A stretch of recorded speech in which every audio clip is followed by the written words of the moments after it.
लोगों को आना पड़ता था शहपुरा, लेकिन अब जो व्यवस्था है संजय यादव जी ने अपने कार्यकाल के दौरान बनाई, जैसे बरगी उप तहसील बनाई, लेकिन भारतीय जनता पार्टी के बड़े नेताओं ने उसको उप तहसील बनाने से रोका हुआ है और लोगों को परेशानी है। यही है कि भाजपा सरकार हम लोग को 1000 रुपये का लाभ दे रहा है और हमारे बच्चे लोग के लिए बहुत कुछ कर रहे हैं। उनकी सरकार जैसे ही आती है 1.5 साल तक वो हरे फार्म, नीले फार्म, लाल फार्म, गुलाबी फार्म में वो उन्होंने क्या फॉर्मेलिटी में निकाल दिया और कर्ज माफ नहीं किया।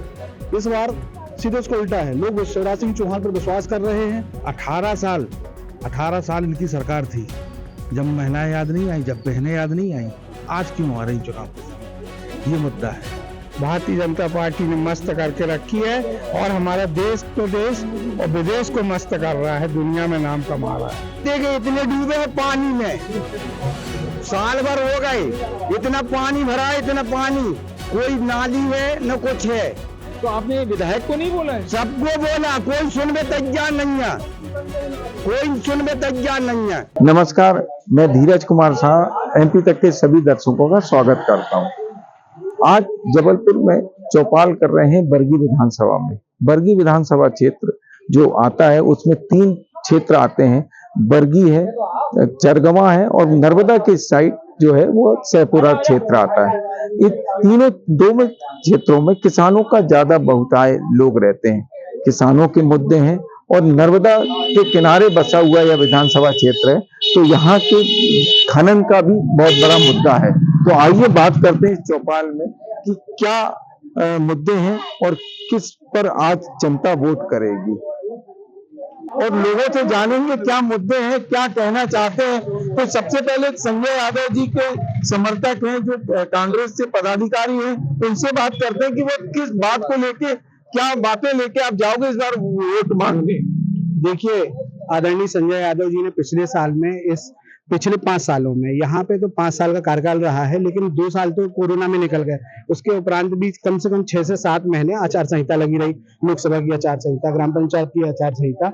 उसके बाद भी आप देखेंगे शहपुरा से लेके जबलपुर के लिए जो यातायात के साधन में उन्हें बहुत अनियमितताएं थी, लेकिन उन्होंने जो मिनी मेट्रो बस चलाई है, सहपुरा से जबलपुर हो, चरगवा से जबलपुर हो, बरगी से जबलपुर, लेकिन जैसी आचार संहिता लगती है लेकिन वो मेट्रो बस बंद कर दी जाती, क्योंकि वो उपलब्धि थी संजय यादव जी की। संजय यादव जी ने अपने नहीं, ऐसा नहीं है, हाईकोर्ट ने मना किया है अभी तो कि मेट्रो बस नगर सीमा से बाहर नहीं जाएगी। ये आपका आरोप गलत है। आप क्या काम करा आप वो बताइए। देखिए जैसे उप तहसील चरगवा में कभी एसडीएम नहीं बैठता तो उप तहसील नहीं थी, सबको चरगवा के लोगों को आना पड़ता था शहपुरा, लेकिन अब जो व्यवस्था है संजय यादव जी ने अपने कार्यकाल के दौरान बनाई, जैसे बरगी उप तहसील बनाई, लेकिन भारतीय जनता पार्टी के बड़े नेताओं ने उसको उप तहसील बनाने से रोका हुआ है और लोगों को परेशानी। भारतीय जनता पार्टी के नेताओं से पूछते हैं कि उनका आरोप है कि तहसील बनाने से रोका, आप लोग क्या कहेंगे? नहीं, ठीक है, ये तो मानते हैं कि तहसील बनना वहाँ जरूरी थी, लेकिन इसके लिए हमारी पार्टी के भी वरिष्ठ नेताओं ने इस चीज के लिए पहल की थी। अब चूंकि ये मामला बहुत पुराना था और संजय यादव जी अभी 5 साल पहले बने, तब वो अपनी उपलब्धि इस चीज को गिना रहे हैं कि हमारे द्वारा यहाँ तहसील की करी गई है। यही मेरा मानना है। हाँ, और भी महिलाएं खड़ी आई, उनसे बात करते हैं कि वो क्या कहती हैं महिलाएं की, क्या आपको क्या दिक्कतें हैं जो आप किस बात को लेकर आप वोट डालेंगी, क्या उपलब्धियां हैं? अच्छा आप बताएं क्या उपलब्धियां हैं। सर कोई वो नहीं है हम लोग को। क्या क्या बोलना, जम के बोलिए ना, क्या आप बोले, क्या है कहना चाहते हम हैं? लोग को यही है कि भाजपा सरकार हम लोग को 1000 रुपये का लाभ दे रहा है और हमारे बच्चे लोग के लिए बहुत कुछ कर रहे हैं। महिलाओं का कहना है कि बहुत कुछ भारतीय जनता पार्टी सरकार ने किया है, आप क्या कहेंगे, आपको क्या कहना चाहेंगे? पहले तो हम 5 साल पहले की बात करते हैं। 5 साल पहले कमलनाथ जी पे लोगों ने विश्वास किया था, उन्होंने बोला था कि हम जैसे भी हमारी सरकार आएगी हम 10 दिन के अंदर किसानों को कर्ज माफ करेंगे। उन्होंने सरकार आने पर लोगों ने विश्वास जताया, उनको जताया। उनकी सरकार जैसे ही आती है 1.5 साल तक वो हरे फार्म, नीले फार्म, लाल फार्म, गुलाबी फार्म में वो उन्होंने क्या फॉर्मेलिटी में निकाल दिया और कर्ज माफ नहीं किया। इस बार सीधे उसको उल्टा है, लोग शिवराज सिंह चौहान पर विश्वास कर रहे हैं। सबसे बड़ा उनका प्लस पॉइंट है कि जो उन्होंने लाडली बहना योजना निकाली है, उससे मुझे लगता है 100% महिलाएं जो है वो पूरी शिवराज सिंह चौहान को वोट दे रही हैं। इनका कहना है कि वो महिलाएं सपोर्ट कर रही हैं पार्टी को। आपका क्या कहना है, क्या कहना चाहेंगे, किस मुद्दे को लेकर? पहले तो अपने भाजपा के मित्र से मैं कहना चाहता हूँ, जिस बात की एक कर्जा माफी की बात कर रहे हैं, ऑन रिकॉर्ड है विधानसभा में 27,000 करोड़ किसानों का कर्ज माफ हुआ है। ये मीडिया को भी पता है, विधानसभा में भी क्वेश्चन पटल पे है। दूसरी बात, महिलाओं की बात करी, 18 साल इनकी सरकार थी, जब महिलाएं याद नहीं आई, जब बहनें याद नहीं आई, आज क्यों आ रही चुनाव के समय, ये मुद्दा है। दूसरा मुद्दा ये है, ये जो क्षेत्र है ये मटर का क्षेत्र है, यहाँ पे कोई प्रोसेसिंग मटर के लिए लगी नहीं। किसान के लिए औने पौने दांव पे मटर बेचता है, जिसके लिए हम लोगों ने कमलनाथ जी से बोला, अभी विगत कुछ दिन पहले पाटन में आए हुए थे, उनने वादा किया है कि यहाँ पे पाटन में किसानों के लिए बड़ी प्रोसेसिंग मशीन में लगवाऊंगा। लोगों इनका कहना है कि मटर प्रोसेसिंग लगाएंगे। अब आप क्या कहेंगे? अब मंडी के लिए जो मंडी अभी तो चालू हुई नहीं है। सहजपुर जो है मटर मंडी का जनक कहा जाता है इस क्षेत्र में, और कमलनाथ जी तो अभी 5 साल पहले आए थे। अगर उनकी मंशा होती तो आज के 20 साल पहले, अभी 20 साल से भाजपा की सरकार मध्य प्रदेश में चल रही है, उसके पहले भी मटर की खेती होती थी और सहजपुर में खरीदी होती थी। उसके पहले भी वो कुछ कर सकते थे अगर किसानों को उत्थान में कुछ करना होता तो। लेकिन किसानों के बारे में कांग्रेस की कोई सोच दूरदर्शिता दिखाई नहीं दे रही, जो भला करना चाहते हैं। और भी लोग हैं, अब ये आपका क्या कहना है? भाई साहब, मटर मंडी की जो समस्याएं हैं वो तो ठीक है, लेकिन जैसा अभी मेरे साथी भाई ने बोला कि अब महिलाओं की अभी याद आई, चलो कम से कम आई तो। उन्होंने आज केंद्र में भी प्रस्ताव पास किया है, राज्यसभा से चीजें पास हो गई हैं कि 33% आरक्षण महिलाओं को दिया जाएगा। कम से कम कोई सरकार, कोई ऐसा प्रधानमंत्री, कोई ऐसा मुख्यमंत्री तो है जो महिलाओं के बारे में सोच रहा है, बोल रहा है और कर रहा है। बोल और सोच नहीं रहा है कि हम सपने में मुंगरी लाल के सपने देख रहे हैं और भैया जब वो होगा तो देखा जाएगा। उन्होंने करके दिखाया है। और इसके पहले मेरे भाई ने बोला कि भैया कर्जा माफी 10 दिन में हम कान पकड़ के या दूसरी चीजें करके मुख्यमंत्री बदल देंगे। भैया कहाँ बदला, किसने बदला? अगर आपके बीच में तकरार नहीं आई होती, हमारी सरकार नहीं बनी होती, तो ना लाडली बहना यहाँ दिखाई देती, ना आवास योजना दिखाई देती। मतलब कहना चाहिए कि हम आए चुनाव के समय पे, हमने 150 रुपए की पन्नी बांटी, 150 रुपए का कंबल बांटा और बस 1 पौवा दारू का बांटा और भैया चुनाव हो गए। ऐसा थोड़ी होता है। और भी लोग हैं, आइए बात करते हैं। आपका क्या मुद्दे हैं? जी, हमारा मुद्दा तो ये है कि अभी जैसे मुद्दा उठा था कि महिलाओं का आरक्षण राजीव गांधी जी ने उठाया था। भाई उठाया था तो पूरा तो मोदी जी ने किया ना। राम मंदिर 70 सालों से कांग्रेस उठा रही थी, पर पूरा तो मोदी जी ने किया ना, पूरा तो भारतीय जनता पार्टी ने किया ना। अभी बोलते हैं कि लाडली बहनों की लाडली लक्ष्मी योजना, आवास योजना, डिलीवरी होने के बाद 16,000 रुपए तत्काल मदद मिल रही है, तो बीजेपी सरकार दे रही है। हमारी सड़क ये सड़क जहां हम खड़े हुए हैं, ये 70 सालों में नहीं बनी। जब 2014 में माननीय नरेंद्र मोदी जी आ गए, पर सरकार आने के बाद हुआ ना भाई। आने के बाद उनसे भी पूछते हैं कि आप क्या कहेंगे? क्या इनने तो बोला कि सबसे उठाया था सबसे पहले, समझ गए? आज हाईवे या कुछ भी हो, ये सैंक्शन कांग्रेस सरकार की जो आज बनी है, समझ गए ना? तो इनने पर्ची परसाई थाली खाई है ना, फोटो खिंचाई है। मैं ये बात कहना चाहता हूँ, ये कहा 370 मोदी जी ने हटाई है, मोदी जी ने हटाई है, कोर्ट ने हटाई है, ये मीडिया को भी पता है।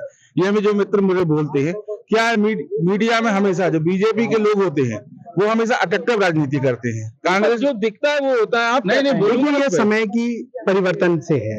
आप एक जैसे कोई भी चीज है, जैसे महिला आरक्षण बिल, उसमें कांग्रेस ने भी समर्थन किया। हमारी छोटी सी मांग है कि उसमें पिछड़ा वर्ग, हमने उसमें समर्थन किया, कांग्रेस ने वो सर्वोदय है, उसमें ये पिछड़ा वर्ग की महिलाओं को भी आरक्षण दिया जाए, तो उसको मानना चाहिए। अच्छा, ये चीजें प्रोसेसिंग एक दिन में होता नहीं कि आज विधेयक लाए कल पास, उस पर चर्चा होती है। और ये चलिए, पर ये गाँव की बात करें, गाँव में क्या है, क्या दिक्कतें हैं और क्या होना चाहिए? गांव में बहुत समस्याएं हैं। ये समस्याएं हैं कि आज जैसे कांग्रेस ने कल घोषणा की, प्रियंका गांधी जी ने, 1ली से 5वीं तक के बच्चे को 500 रुपए प्रति महीना, 8वीं से 10वीं तक के बच्चे को प्रति महीना 1,000, 11वीं से 12वीं तक के लिए 1500 रुपए, तो कम से कम गरीब के बच्चे पढ़ने जाएंगे। शिक्षा फ्री, इस पर मान्यता जाती है। कांग्रेस पार्टी आएगी, कमलनाथ की सरकार कह रहे हैं कि कांग्रेस पार्टियों ने बहुत घोषणा किया है, आप क्या कहेंगे? ये तो मुद्दों के फंसाने के लिए कांग्रेस माहिर मानी जाती है। जैसे हमारे साथी भाई बोले थे, सारे मुद्दे इनको तो फंसाना है केवल। मतलब अगर महिलाओं के लिए आरक्षण किया जा रहा है तो उसमें फिर दूसरी चीज हमने अंदर कर दी कि भैया पिछड़ा वर्ग के लिए, हरिजन के लिए, आदिवासी के लिए, भैया कम से कम कर रहे, उसके बाद सोच तो रहे हैं। ये सब कोरी चीजें हैं, इन पे कभी कोई काम होने वाला नहीं है, ना इनकी सरकार आने वाली है, ना इनकी योजनाएं पूरी होने वाली। अगला विधायक जो संजय यादव जी जीते थे कांग्रेस से, इस बार क्या लगता है कौन जीतेगा और क्यों जीतेगा? इस बार नीरज सिंह जीतेंगे और अधिक से अधिक बहुमत से जीतेंगे और बीजेपी की सरकार आएगी। इसलिए क्योंकि बीजेपी झूठे वादे करती रही है। और सबसे बड़ा मुद्दा इनका था पिछले बार के हम 10 दिन के कर्ज माफ करेंगे। मैं खुद किसान हूं, मैं आपसे बता सकता हूं कि हम लोग खुद डिफॉल्टर हो गए। कभी डिफॉल्टर नहीं हुए बैंक में, कर्ज माफ के चक्कर में हम लोग डिफॉल्टर हो गए। और आज ये है कि हम लोग को बैंक से कुछ लोन मिलता नहीं है। कमलनाथ सरकार ने डिफॉल्टर कर दिया किसानों को। ठीक, इनने बोला कि हम पढ़ाई के लिए पहले 500, फिर 1000, फिर 1500 डालेंगे।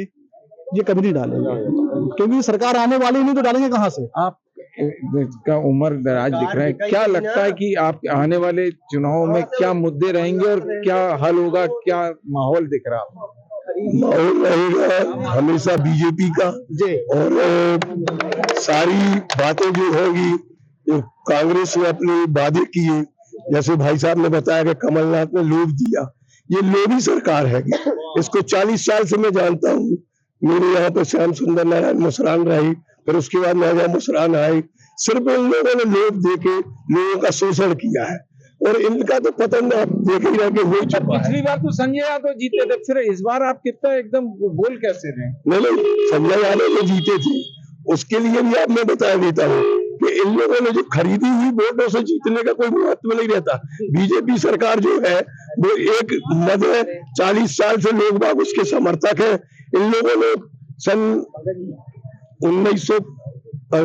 1975 में जो इमरजेंसी लगाई थी, उनने सीधा शोषण किया था बीजेपी का। जो 25 साल मतलब 75 में जो इनमें स्थिति क्या आरोप है कि खरीदी हुई वोटों से आपने सरकार बनाई? जो ये बोल रहे हैं वो तो खुद बाहर ही, वो संजय यादव जी के बारे में भी जानते क्या है। संजय यादव जी इतने लोकप्रिय नेता हैं कि जो सामान्य जनमानस है वो चुनाव लड़ रही है। अब कार्यकर्ता के साथ साथ सामान्य जनमानस खुद चुनाव लड़ रही है संजय यादव जी के पक्ष में। और 5 साल संजय यादव जी हर आदमी के साथ, मतलब विधायक ऐसे कि जिनके सर पे विधायकी चढ़ी ही नहीं है। भाई ऐसे विधायक हैं कि इनके सर पे विधायकी नहीं चढ़ी, ऐसा उनका कहना है। कांग्रेस मेरा कहना यह है कि मैं 32-33 साल का हो गया हूँ। सरकार कांग्रेस की थी आज से 20 साल पहले, रोडें नहीं थी। आज बीजेपी के राज में घर घर गांव रोडें हैं। आप घर से निकलिए, आधा घंटा में जबलपुर पहुंचिए। पहले कांग्रेस के राज में ऐसी सुविधाएं नहीं थी।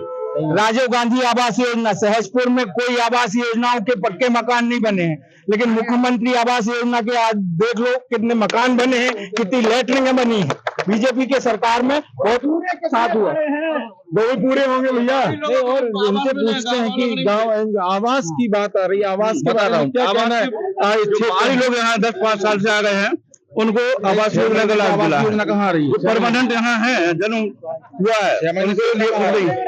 आइए, और भी लोग खड़े हैं, इनसे पूछते हैं क्या मुद्दे हैं बाबूजी यहाँ पे, कि क्या मुद्दे हैं क्षेत्र के मुद्दे ये है कि पहले तो हमारे देश में ये था कि जब किसी गरीब के घर में अनाज नहीं होता था तो ये कहते थे कि 1 किलो अनाज दे दो मेरे को, आटा दे दो, मैं कल दे दूंगी। आज हमारे देश में ऐसी स्थिति नहीं है।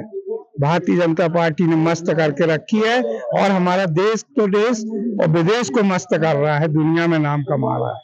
जय हिंद। लोग हैं हमारे, तो आपके कहाँ रहते हैं? इसी क्षेत्र में रहते हैं? क्या बोले में रहते हैं कि इतने डूबे हैं पानी में, साल भर हो गए, इतना पानी भरा है, इतना पानी, कोई नाली है न कुछ है। तो आपने विधायक को नहीं बोला है? सबको बोला, कोई सुनने तैयार नहीं है, कोई सुनने तैयार नहीं है। पूरा अभी भी आप देखोगे तो इतने गंदे पानी में से निकल रहे हम लोग। इनमें ये कहना है कि बहुत लोगों का कहना है कि वहाँ पे सुविधाएं नहीं दे रहे हैं, लोगों का आम जनों का कहना है। ये पूछे आप कि यहाँ जब बीजेपी के विधायक थे, भय का वातावरण था, कोई बोल नहीं सकता रहा। आज संजय यादव के ऐसे लोकप्रिय विधायक है कि एक आम आदमी उससे मिल लेता है। दूसरी बात, अगर हम बात करें नहीं, हम बात करते हैं, इनका कहना है कि भय का वातावरण था। आप क्या कहें, भय में जीते रहे आप अभी तक? बिल्कुल कभी भय में नहीं जीते हैं। हाँ, ये हो सकता है कि कुछ लोगों की वजह से कुछ समीकरण बिगड़ जाते हैं, लेकिन अब वो समीकरण सब अच्छे हैं और हमारे कोई प्रत्याशी जी खराब नहीं थे ना अभी हैं। कुछ लोग ऐसे हो जाते हैं गांव में, चौराहों पे आके जो उल्टी सीधी बातें कर देते हैं, जिनसे जनता को बहका दिया जाता है। और पिछली बार जो जनता बहक गई थी वो इस बार नहीं बहकी है, वो अपनी लाइन पे आ चुकी है। इसलिए अब विकास की बात होगी बरगी में भी और मध्य प्रदेश में, और फिर से भारतीय जनता पार्टी का परचम लहराएगा, ये मुझे पूरी उम्मीद है। धन्यवाद। भारतीय जनता पार्टी जिंदाबाद। पेंशन नहीं मिल रही, बुढ़े लोग 2-2 महीना से घूम रहे थे भैया, बैंक के चक्कर लगा रहे, उनकी पेंशन रोक दी गई है। क्या है जी सब? आज ये थे बरगी विधानसभा के लोग, आमजन और नेतागण। अब देखना यह है कि 2023 में इस बार कौन विजय हासिल करते। धीरज शाह, MP तक, जबलपुर।